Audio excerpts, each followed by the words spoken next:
Welcome, welcome, welcome, ladies and gentlemen. I am your host, Devontae Colonel, and welcome to another episode of the Inspired Challenge podcast. Today, I am excited to have a gentleman join me who is someone that has made some amazing strides in his life. The work that he's doing right now is really exposing a certain piece, a certain corner of his industry to more market. And he's just expanding the horizons on what people in his industry are doing. So, without further ado, let's go ahead and introduce our guest, Mr. Peter. Peter, please let the folks know what is your name, age, what you do for work, and also what exactly are you interested in hobbies wise, and finally, relationship status. All right, thank you so much, Devanshu, for having me and for inviting me to your great pod. My name is Peter. My family name is Kuria. So when I'm not in the US, people call me Kuria. When I'm here, they call me Peter. And I am a second generation coffee farmer. I was born in Kenya in a family of five. We grew up in a big family because we adopted two cousins earlier on in life.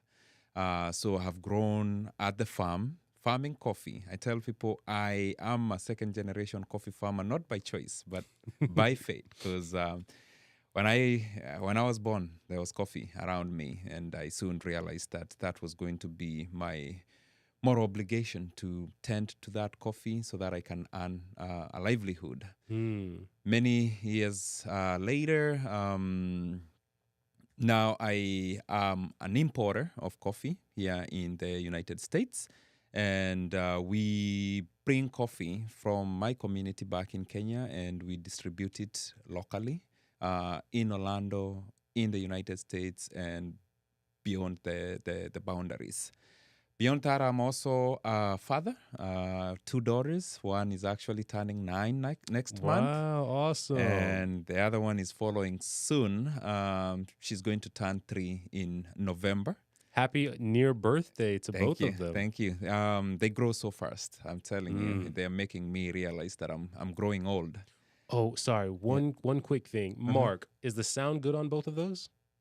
Do you see augmentation as I speak on the audio of it? Okay. And you see it on the OBS as well? Okay, cool. Sorry. Yeah, and my wife, Monica Courier, is our backbone. Everything that I'm doing right now, she's the one who holds it down for us. I am not actually in the business of coffee. I'm in the business of amplifying the stories of producers. It just happens that coffee is what I know, and it's what pulls me into waking up every morning to go follow my passion, tell the stories of producers, and use coffee as a means of uplifting communities, not just at source, but also the consumption community, because I'm on a mission of educating people how to drink their coffee differently. For so many years, and I have, I've been here for 12 years. I've seen how much coffee is consumed in a day in the US. And for what reason? It's mostly for caffeine, to get it going. I want people to start thinking about the production side, what it takes, and what it was intended. The person who actually worked so hard to get that bean from farm to cup, what was the intention?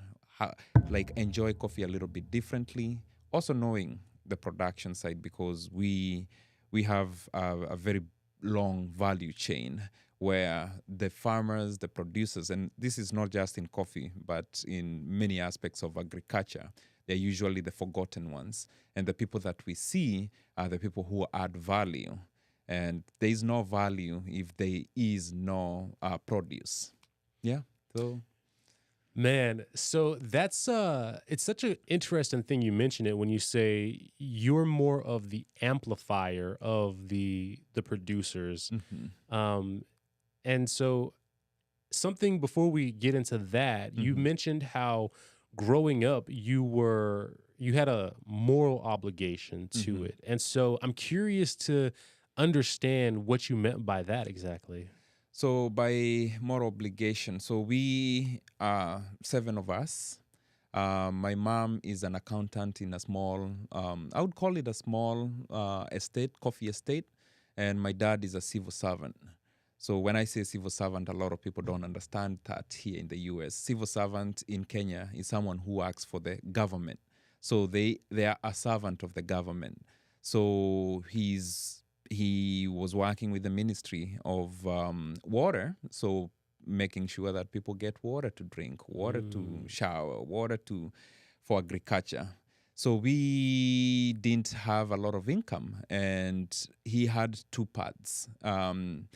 He either went to college and got his, he would have either went to college to get his master's degree or come back to the farm and invest so that he can be able to raise this big family. And he decided to go and invest and buy land.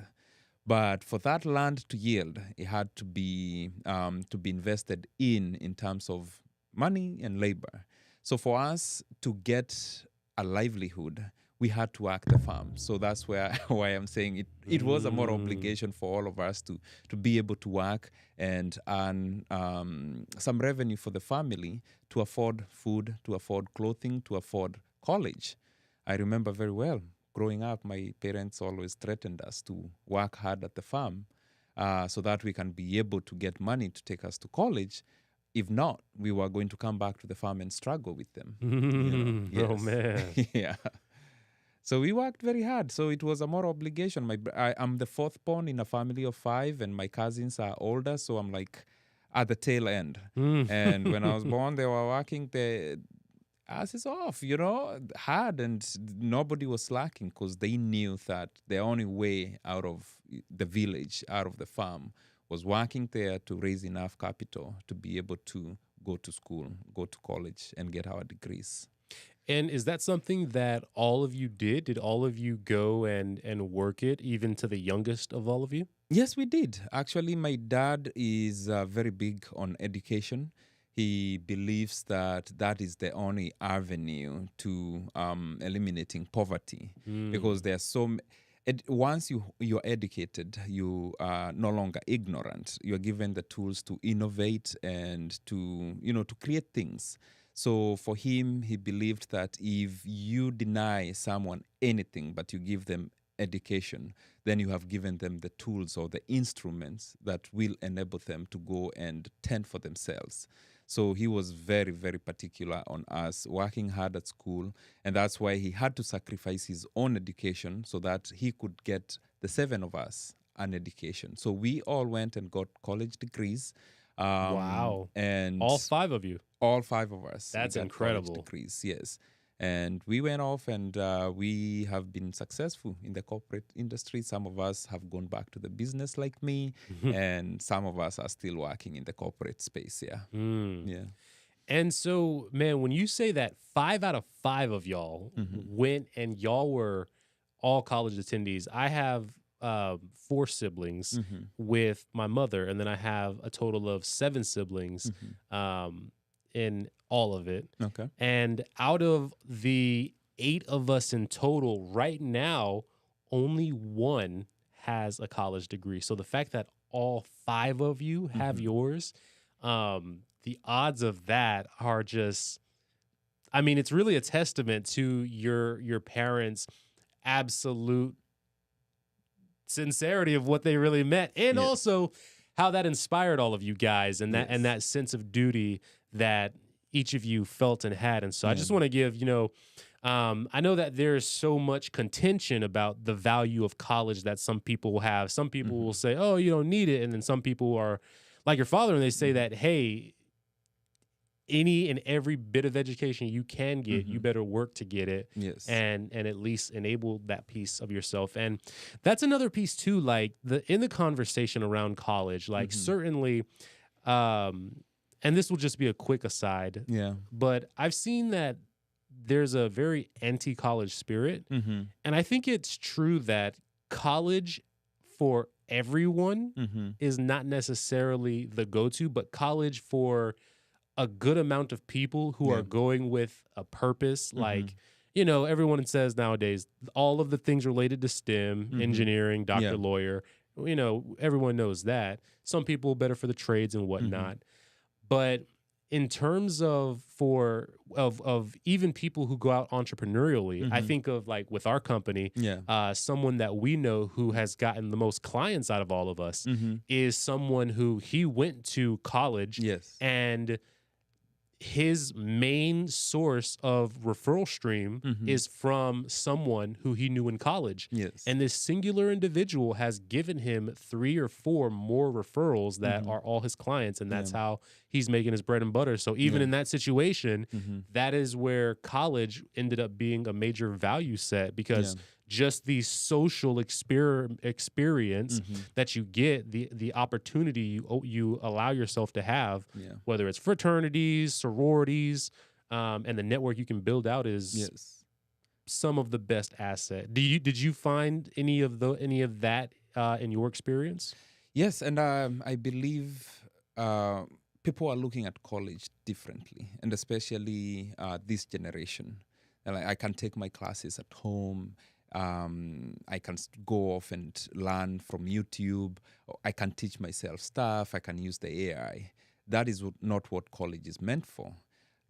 College is a meeting point, and when you go to college, you come out with a lot of things. You discover yourself because you have the ability now to see others and to see yourself and to see where you are based on where other people are. It's beyond education. You mentioned the fraternities, the things that kind of bring us together outside of the classroom. You cannot be an engineer just by yourself. You will need a doctor to Absolutely. make sure that they're taking care of you. You will need a marketer. And some of these companies, they were actually built out of college because it's different skill set. The person who is actually innovating needs another person who is going to innovate from an engineering perspective. They need another person who is going to be innovative from a marketing perspective. And those successful companies were formed in college. So people just look at college in terms of the value it gives you in terms of education or the papers or the grades, but that's not it. That's where you get your wives. You get time to date in college, and there are people who have had very successful relationships just from college. The other thing Does that play into your story, by the way? It does, actually. It does. Oh, And feel free to finish what you were saying, but I Yeah. will be wanting to come back to that as well. I was actually going there because what my dad did, he made sure that he could take us to colleges that were a little bit above of what he would afford. But he thought he looked at it from the perspective of, if I can get these kids out of this environment. Remember, I said he was a civil servant. So not that we didn't have schools in the village, but what he did, he sacrificed to drag us along with him to the cities where he was working so that we can get a better education. So I can attest that I was raised by my dad, not because they were separated with my mom, but it's a decision that they had to make for the kids, where my dad traveled with us with his job so that we can get access to better education. And then when we closed school, we came back to the farm to help. When we went to college, he got us into the best private universities in the country because he wanted us to socialize with people who have been given an upper hand, right, in life. Because when you're coming from the village, you are not exposed to a lot of things. So it takes a long time for you to get acclimated with, things like technology. When I went to college, I didn't have a laptop, right? That was Wow. in 2008.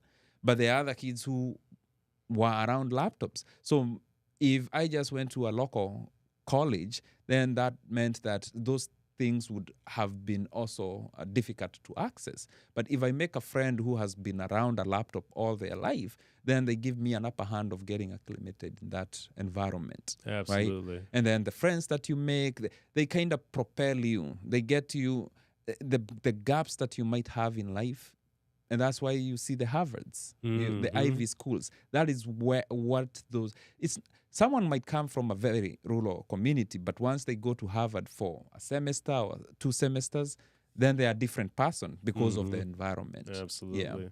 So, who is someone? What relationship did you take from college that, in some way, directly contributed to what you're doing now? Was Mhm. there anybody that had that type of that had an influence from your college days into where you are now?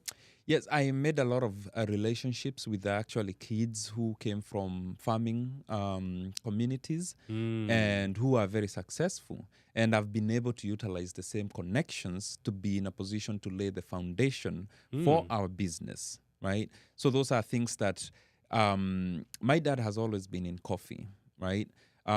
But there are certain things that I have been able to do through the connections that I've developed in the Mhm. few years, that Man. I've been in college. Between that and me working, and some of these connections, they didn't even come out of college, like immediately after college. It's when I started the business, and then I Mhm. was able to tap into the same community that I was with in college, because they have relatives, they have people, they know people that are in that space that would have helped me cross some paths that would have rather been a little bit difficult. And what does that look like in terms of the method of how you went about tapping into that community? Because I know some people, they go to college and then that they expect that, oh, simply for the fact that I went to college, I Hmm. should be able to come out, hit the job market, and immediately get a job that pays what the Google result shows that Hmm. this degree is worth. Hmm. But certainly there is that aspect. I think of someone that I knew who, when they got out of college, Hmm. they got a job where they were making $13 an hour, Hmm. even having a bachelor's in engineering. Hmm. And it wasn't until they tapped into a friend of theirs Hmm. who had been who they had met at a job fair. That person was offered a job Hmm. for significantly higher than $13 an Yeah. hour, told that person about it, and then they got into that same job because Hmm. of that connection. But Hmm. even that person that she knew, Hmm. he was told about that job from a buddy of his. Hmm. And so it was this osmosis of Hmm. osmosis Yes. of Yeah. relationship. And so for you, when you tapped into it, how do you think that people aren't utilizing that enough, and what does it look like in terms of when you actually reach out to, how do you start that conversation Hmm. to really start moving business along between those individuals that you went with? So in college, there are two things. You have to be present and you have to serve, right? If you're just going to college to just learn, then go back home, you would rather just do an online program. Mm, So being present and serving means that when there are events at college, you're attending. mm, And if there are events, you're volunteering to be part of them, because that's when you actually start rubbing shoulders with decision makers. So let's say there's a mm, college fair, you're attending the college fair, you have a better opportunity to be seen, right? And to present your case. When you are serving, you are helping volunteer to make sure that you're helping organize that. Then now you are in much more contact with the people who are coming into college to run the fair, right? mhm, So they are more inclined to remember your name because you spent a little bit more time outside of actually the agenda that they have there. mhm, You're helping them set up, you're helping them break down. They know your name, they're taking your contacts. So when you're talking about the people who are coming to college to hire, to know who is going to college, because these businesses are actually depending on these colleges to produce the workforce that they need to right. sustain their businesses.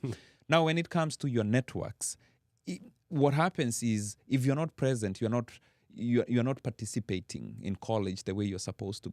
You don't make meaningful connections. So after college, what happens is that you graduate and you lose contact. And it's always now difficult to go back and reconnect with those people.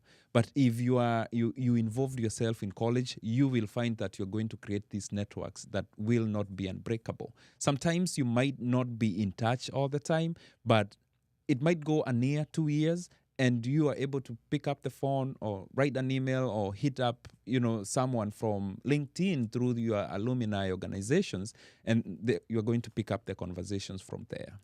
So you have to be present. You have to be in the room, and being in the room is making sure you're not just attending, but you're getting involved. And that's the same thing we say at Rotary. You don't just go to the fellowship. You have to go to the fellowship, and then you have to get outside so that you can be present intentionally. Yes.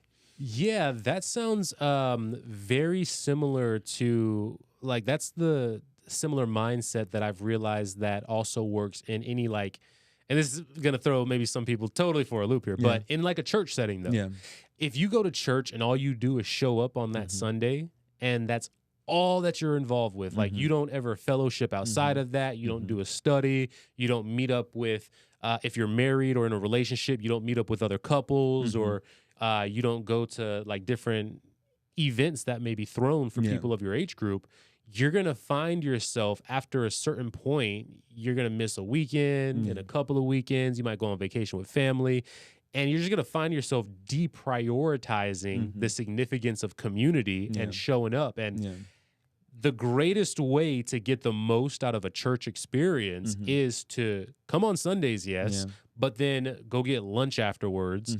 And then while you're at lunch, talk about really what's going on with each of the individuals going on, learn about whether they're succeeding, failing, make plans to go over some material, study it, meet up at a different thing, and just to really build, like, it should be a more integrated part of your life rather than just a once a week thing that you do.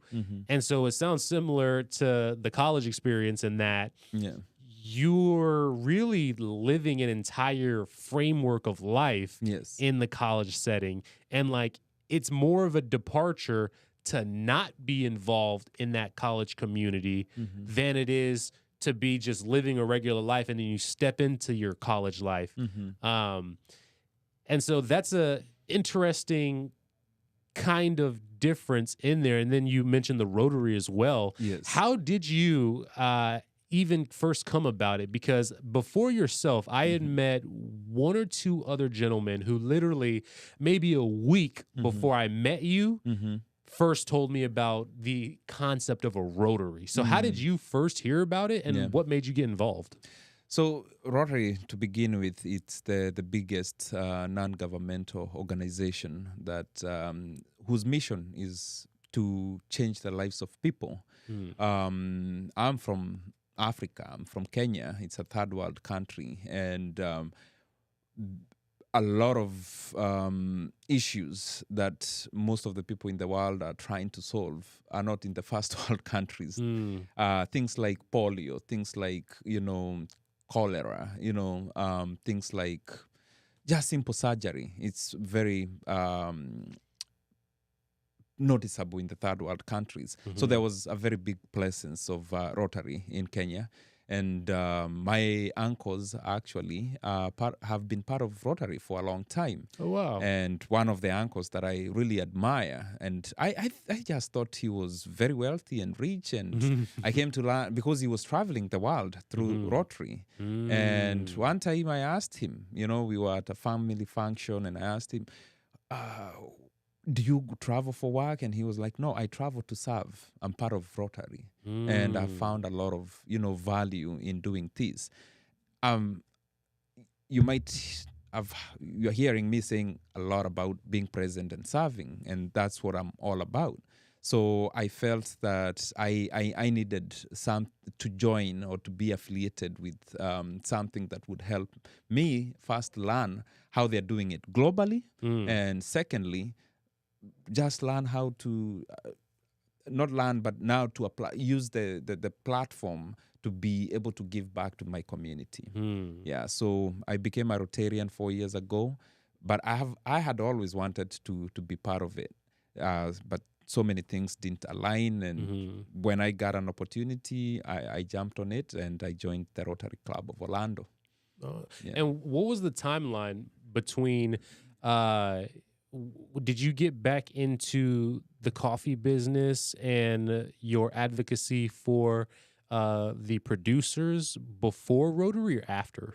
Um, around the same time. Okay. Yeah, around the same time. And I actually remember that when I am also part of the 1 Million Cups organization.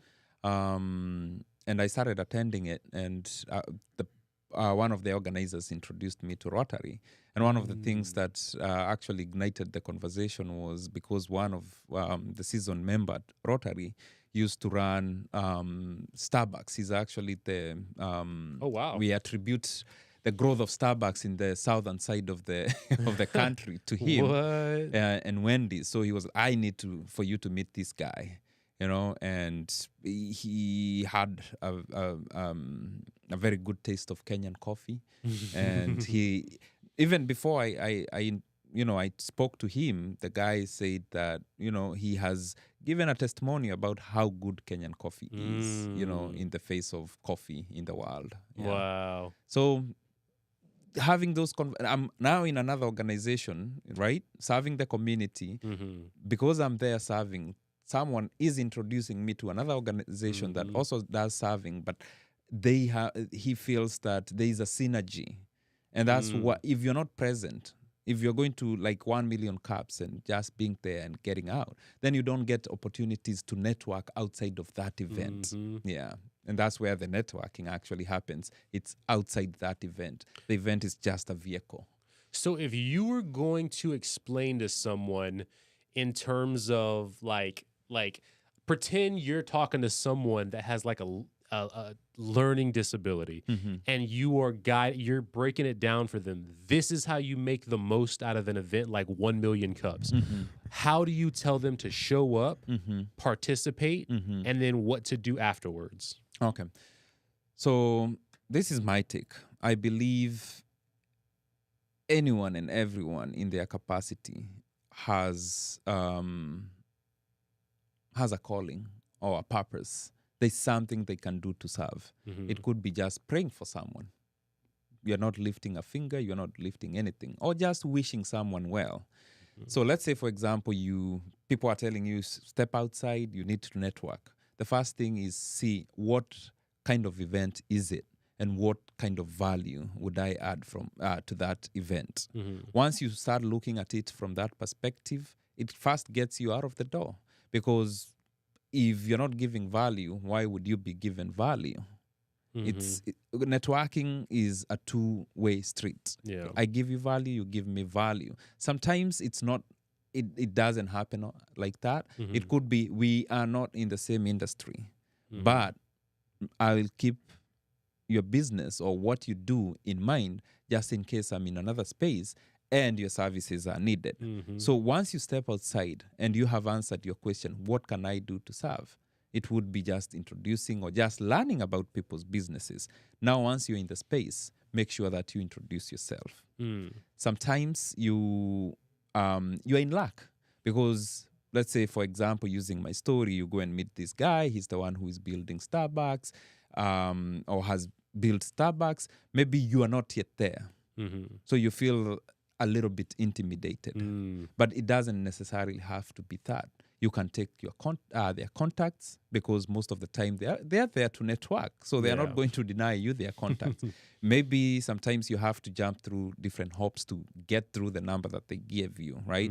But sometimes just whispering to them and telling them, I'm on this journey and this is my North Star. Would you be willing to mentor me?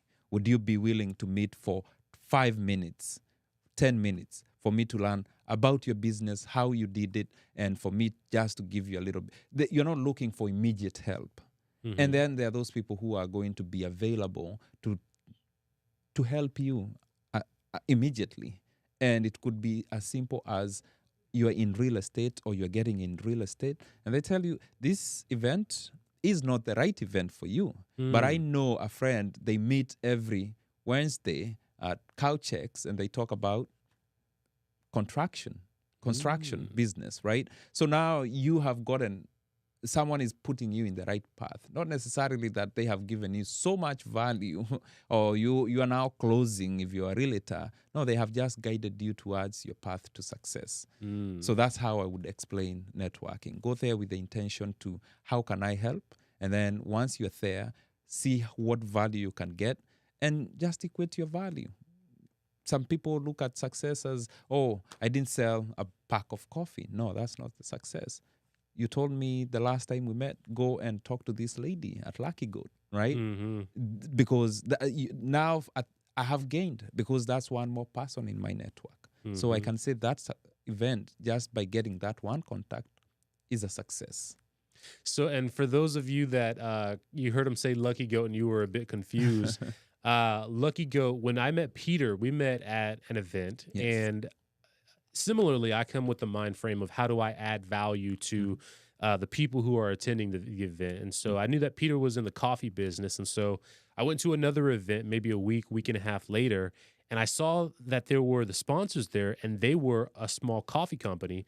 And I said, I just met a guy a week and a half ago who sells Kenyan beans. Yes. So I'm going to get these people's contact, and I'm going to immediately push it over to Peter. Literally talked to the woman there and said, hey, I know a guy. I didn't even say like, hey, my name is Devontae, da-da-da. I said, hey, I know a guy that you should meet. Yes. And told her about Peter, got her phone number. And then I think I set them up in the group chat while still at the event. I didn't even wait till after the event. Yeah. Because I was like, yeah, I want to make the connection with these people happen. And that's another aspect too, man, is like the value of networking events can come from people who genuinely want to add value to others. Yes. Like if people show up with the idea of, I'm here not to make a sale, but to add value to as many people as I can, or to keep in mind, especially this person or these people,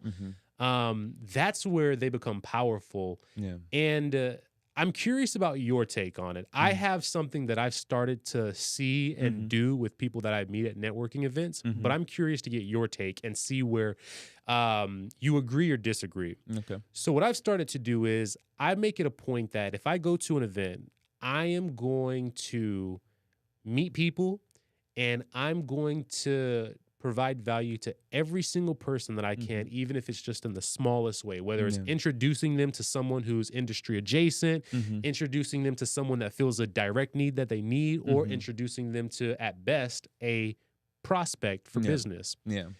And what I then look for afterward is to see, how does this person in any way look to add value? Not that they look to get me a sale or that it's like a favor that they owe me, but it's like, is a person putting in any amount of effort to add value as well? Like, did they bring my name up in any context? Do they do anything positive as well? And then what I've started to do is the people that I see who are going out of their way to add value back, they're the people that I kind of elevate in priority of, oh, I know somebody's looking for a real estate agent. I'm going to recommend this person over the 7 other real estate agents that I know because this person has been intentional about adding value back. What do you think? I'm a big believer of, once you do good, then you let the universe take care of the rest. Of course, someone who is coming back to add value means that they're present. They didn't just attend that event. And the same conversation we had about college. If you come in and leave, waiting to someone to add value to you, then you're going to miss out college, right? But when you go to an event and your intention is actually to serve, most of the time you'll see that you're going to gravitate towards that energy with other people who are there for the same reason. So that's why probably you find yourself in someone who came back to pour into you is the same person that you poured into. So it's just, I'm a big believer of the universe just connecting people that way. You know, if someone is intentional and you're intentional, there's a very big likelihood that something is going to come out of it. Yeah. And a good example of that is, Mark, how are we doing on time there? 330, about 30, 240. Okay, so yeah, we're getting pretty close there. So Okay. this is a good time to go ahead and bring this up. Mm-hmm. A good example of value that Peter and I have exchanged, right, is so for example, we immediately after the thing, I met the people, told Peter about it. Peter let me know about, I think during the event that we were at, Peter mentioned Rotaries to me Yeah. as well. Mm-hmm. And that was something that Peter has invited me out to. And so it's something I haven't been able to attend in the past couple weeks, just meetings and appointments and all that. But next week, Yeah. my Thursday's looking clear around time frame. So if I have it, something, say, Devontae, reschedule it, man. Yeah. This is the third week. But It's okay. Peter today, he has actually come and he has a gift that he's dropped off.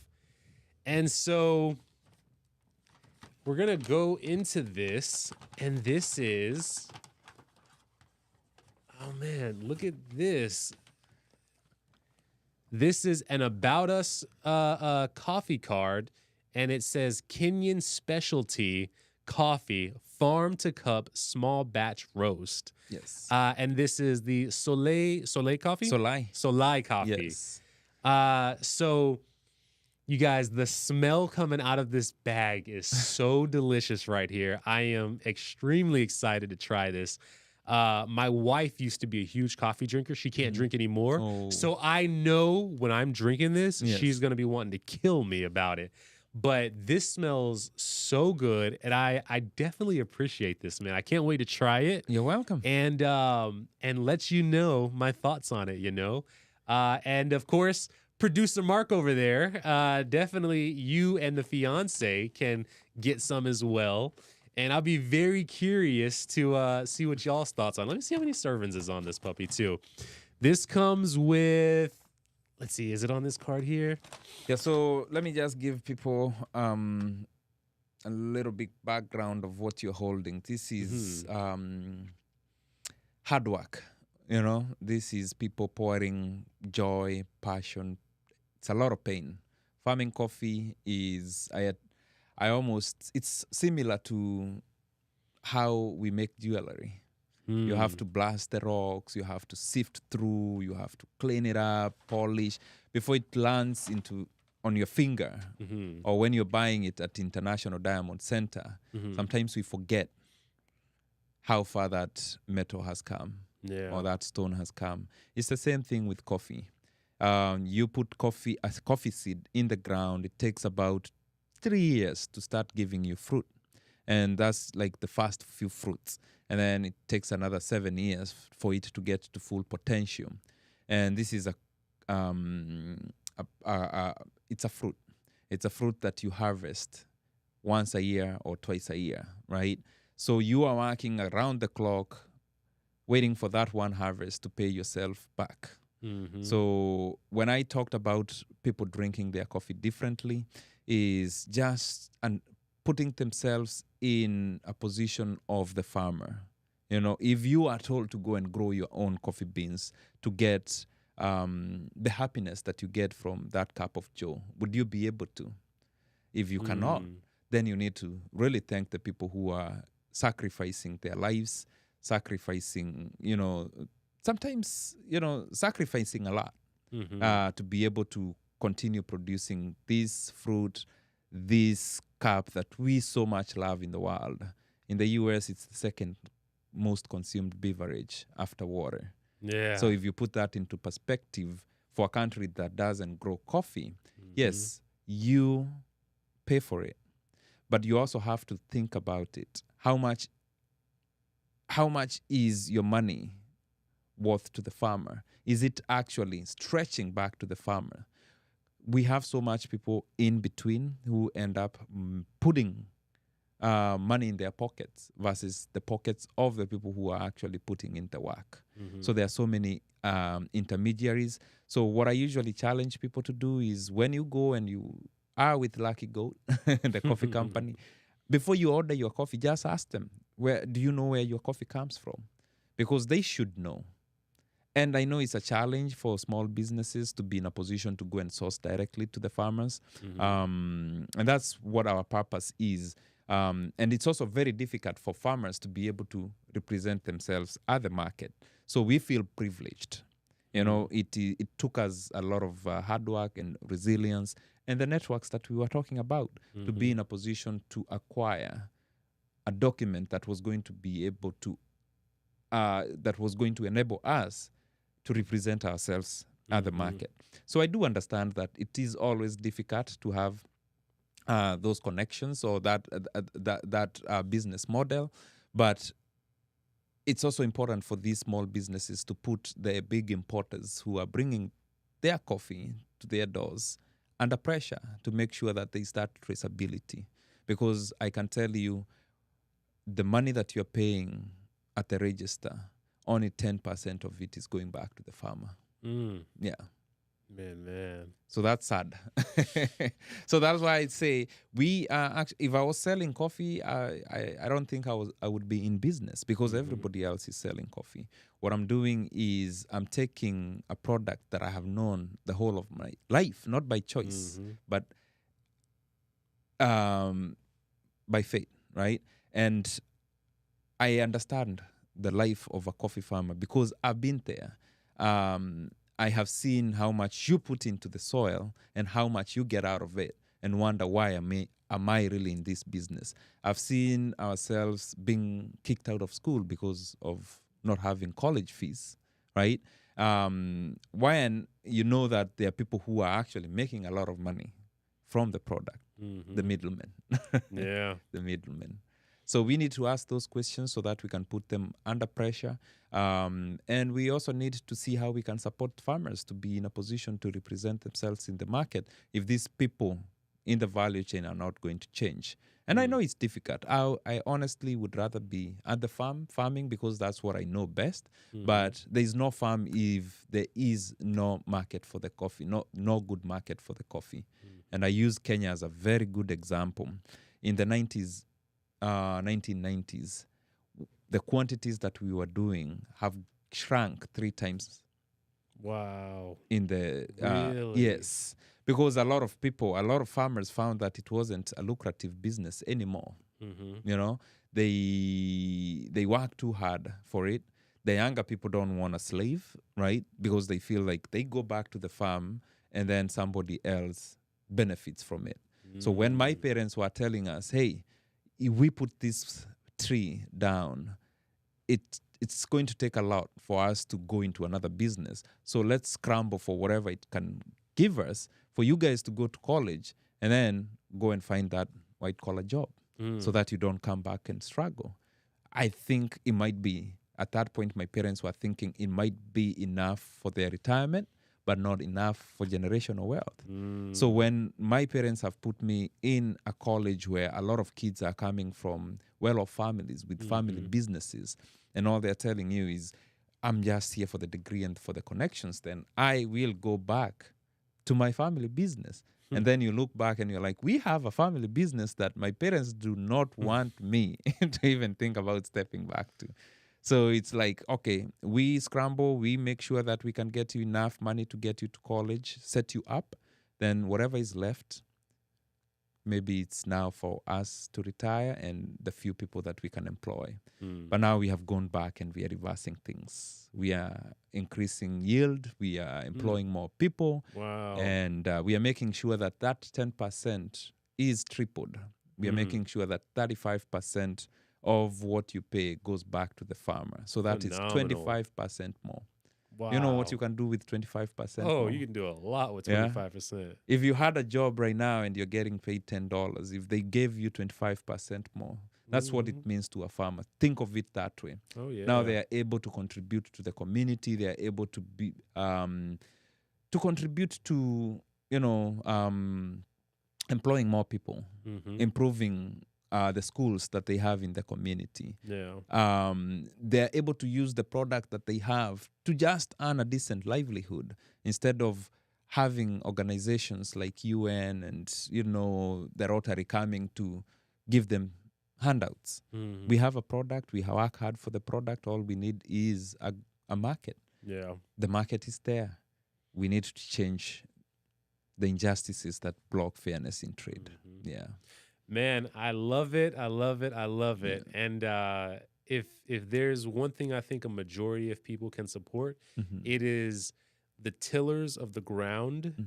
getting a higher piece of the crop that they have harvested. Yes. So I love the work that you're doing, man. And I know that you also had brought in, you guys, he had brought in another box too. This one isn't mine though. This one is a display to show you what it Yes. looks like if you were to order. This is a package deal, right? Like a monthly Yes. subscription Yeah. deal people So can get. it's an entry point. We are actually introducing this gift box. It's a gift box from us to you. I think that's my camera. Yes. And what I brought in here is a few products that we work with. So coffee is the main product. The story is our business because we are in the business of telling the stories of not just farmers in Solai, where I was born and raised, but also farmers across the globe. So we have these seasonal blends, and this package we also use it for private label. So if you have a business and you feel like you want to add coffee in your lineup, we do white label and we do private label. And then this is our signature pack. This is the pack that we started with. Yes. We are actually in the process of redesigning it. Okay. So maybe in the next couple of months, we might see a different product because we are students. We are learning and improving and seeing the best way to bring the story to you as a consumer. Right. And then, of course, we do partner with other businesses that elevate the way you drink your coffee. So this is just one of the accessories that we use. It's a high-end accessory. It's a French press because I believe that if you want to drink your coffee the way the farmer intended for you to drink it, it's either you're making it with a French press or you're doing a pour over. Ooh, okay. So this mug takes away all the excuses because people say, oh, I gotta wake up and wait for the French press to get to, the 4 minutes. No, this one you just put your coffee grounds, hot water, and you take it on the go. Man. And then if you're buying a special product from special people like us who are connecting you directly to the consumers, we have a storage container. So these are all to complement the work of the farmer. So if you want to enjoy it a little bit longer, then you need to know how to store it. You don't put your coffee in the fridge. So if you're putting your coffee in the freezer to make it last longer, you need to stop. You can only put coffee in the freezer if you're creating small pouches that are single use, because coffee goes bad because of exposure to air and moisture. But with this container here, what it does, it's an AirScape canister. Wow, did y'all hear the suction on that puppy? So whatever you put, for us it's coffee. We want you to enjoy the work of the farmer a little longer. They say coffee is best the first 28 days, between 14 and 28 days. So there are certain elements that you're going to get as coffee ages, and there are certain elements that you're going to lose. But a good window is 28 days. But sometimes you have your Colombia, you have your Kenya, and you can't drink it all. Then these containers are very good because now you can increase the shelf life of your coffee 3 times by just eliminating the air. And it's good for tea and anything else. And then if you have a friend who loves coffee and they're doing a wedding or it's a corporate event, you want to buy a friend a package, then we are going to be introducing these gift packages on our website. Okay. So that's not the main business. Our main business is telling the story, but at the same time, we want to complement the coffee. The Kenya coffee is the best coffee in the world. Yeah. Like generally. We gonna be seeing about that, my man. I'll be weighing in on that sooner than later here. But seriously, what I mean by that is 70% of the coffee produced in Kenya comes from small-scale farmers.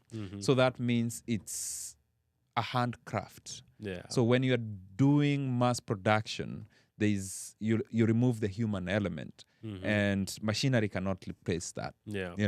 So when you're doing small batch, when we are talking about small batch roasting, we are roasting, when we need to, right? When it's a small scale farmer, they're taking care of the bean almost like talking to the bean themselves versus a machine being there. So if 70% of all the coffee produced in Kenya comes from small scale farmers, then that means majority of it just fits the category of specialty coffee. So there might be another coffee in Panama that tastes better, has better qualities than the Kenyan coffee, but can be only enough for 20 people. Versus Kenya that produces a lot of coffee that can be accessible to a lot of people, and it falls under the category of specialty. So that's what I mean in comparison. Okay. But Love it. Siri and Google can, can back me up on that. Man, well, thank you so much, Peter, for coming out, for sharing what you know in terms of networking, your experience in being in these different spaces, for the personal gift, and of course, the gift of education on what exactly is going into every bag and every bean that meets us from the ground to the cup, and all the farmers involved in between it. Yeah. And for those of you that are typical watchers of the show, you know that normally we have a closing out segment. Now, out of respect for Peter's time, we're going to bypass a couple of those and we're going to go straight into the prayer piece. So, at this time, Peter, what is something that I and the audience that watches this in the future can come and pray about for you? I kind of mentioned that this business is not easy from the production perspective. It takes a village, and majority of the communities that produce coffee have a lot of challenges. They are marginalized and they work with very little. So when I say that we are amplifying the stories of the farmers, it's just bringing their challenges at your forefront so that you can see them. We are using this product called coffee as a way of uplifting our communities back in Kenya. So you don't have to pay $1 extra. It's just choosing the right people. So choosing to work with us means that your money stretches just beyond the farm, because the farmers are the ones who are supporting the communities. It's not all days that these farmers or farm workers, I call them farmers because they are actually farmers. I don't call them workers. If they cannot go to work, that means maybe they might not get wages for that day. So it's the responsibility of the farmer to make sure that they can fill in that gap. So by working with us, purchasing coffee from us, make sure that that money is putting those farmers or farm workers working, and it also stretches beyond that. I said my dad was very big on education, and I have carried on that legacy. So I use each and every muscle I have to make sure that this local primary school that we have in our community called Solai Nyakenyo Primary School have better learning. They have access to especially the basic needs: pencils, rulers, books, pens. Those are basic needs for education. And beyond that, undergarment for dignity. Girls, we make sure that they're getting sanitary towels, because if they cannot take care of nature, that's something that they don't have control over, then they're missing school. And at that time, they're deprived the same opportunity as the boy child is. We do birthdays for kids every month at this local primary school, something that I started in May, so that's very recent. I just decided I felt God had blessed me enough. I wanted to bless my community, and I went to school and got all the kids born in May, and I did a birthday for them. So because I can't lock out the other kids, I walked into a problem, and now I have to find a way of fixing that problem, which is doing birthdays for all kids in the school every month. Wow. And last month we did our third birthday, and now we're getting towards our fourth birthday. So that's what I say, that choosing the right people to do business, make sure that you're also meeting your purpose, because you can pay $30 for a cup of coffee, but that money is just going to remain with the people who are blocking the justices of fairness in trade. The same people who tell them that the market is not paying. But Mm. when you go and ask those questions, do you know how much your dollar is going to stretch? Then you feel like your purpose is met. But I also know that sometimes we say, hey, do good and then walk away. But sometimes it's good to do good and talk about it. So if you're buying from us, don't keep us a secret, because we are on a mission to revolutionize the way we do business as farmers, the way we use the products that we work so hard for to uplift our livelihoods. We don't need handouts. So when President Trump is cutting money or aid to these countries, all we can say is that, can we actually be able to use what we have to supplement that aid? And it's just you buying a pack of coffee from us that is going to put us back to the farm. It's going to make sure that these people have a wage. So tell our story with us, purchase coffee, or tell the next person that you know that loves coffee or can be in a position to help us with either the birthdays. And if you ever want to visit a farm and see what we do, how we do it, and be part of it, we also do farm tours every November, because that's harvest season. We make sure we put you to work, but we also make sure that we give you an opportunity to explore Kenya and see it differently from what you see on Al Jazeera, CNN, and BBC. Yes. Wow. All right. So at this time, folks, please join me in prayer for Peter. We'll close out and then we'll be wrapping up, folks. All right.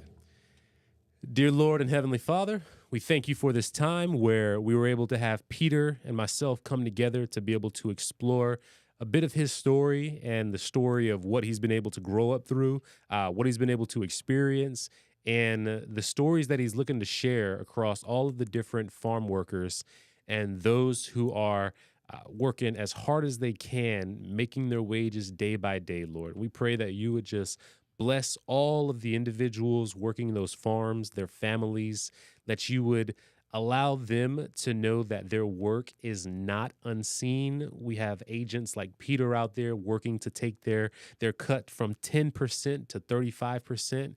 And Lord, that is an amazing change. And so we just pray that these efforts can continue, that in whoever's hearts may have been moved from being exposed to this information, that they would look to bypass the chain method and that they would go with the source method that goes directly back to the farm, Lord. It's a small change, it's a small difference, but that little bit of effort that individuals can put in can go a long way in others' lives. And so, for those that have the ability to look at something that is more primary, Lord, I pray that they'll take the extra bit of time, the extra effort, and that they'll be moved in this way. And Lord, may Peter be blessed in all of the efforts that he takes. May his heart and his focus always be in the right place, not self-serving, but self-sacrificing. And may he just be a blessing unto those that he continues to meet. We pray all this, and we pray that the audience be blessed.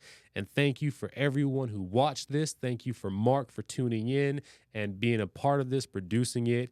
And may everyone have your hand on them as we continue. In Jesus' name, amen. Amen. Amen. Thank you. Absolutely, my man. And all right, you can go ahead and put it on me, Mark. I'll bring us out. Thank you guys for coming in with yet another episode. I've been your host, Devontae Colonel. That was Peter, producer Mark on this thing. Thank you, thank you, thank you. And we'll see you all on the next episode of the Inspired Challenge podcast. Take care. And Sarap.